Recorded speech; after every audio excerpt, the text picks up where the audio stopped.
Hello guys, ఎట్లున్నారు? నేను సూపర్గా ఉన్నా. విషయం ఏంటంటే, కుంభమేళ నడుస్తున్న విషయం మనకు అందరికీ తెలుసు. ఒక్క రోజులో 1 కోటి మంది దాంట్లో స్నానం చేస్తున్నారు.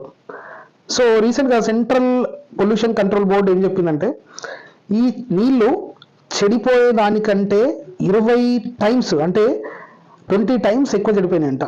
అంటే దాంట్లో చాలా అంటే ఫోకల్ కోలిఫామ్ అని చెప్పేసి కోలిఫామ్ అని చెప్పేసి ఏదో పెద్ద బ్యాక్టీరియా అనేది వస్తుందంట.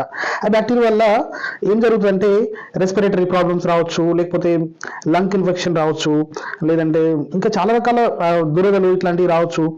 ఇదంతా ఎందుకంటే హ్యూమన్ వేస్ట్ అనేది హ్యూమన్ వేస్ట్లో లాబొరేటరీ కావచ్చు, అంటే మలమూత్రాలు అందులో కలిసినాయి కాబట్టి ఇదంతా కరెక్ట్ మెయింటైన్ చేయలేకపోయిందని చెప్తున్నారు అనమాట.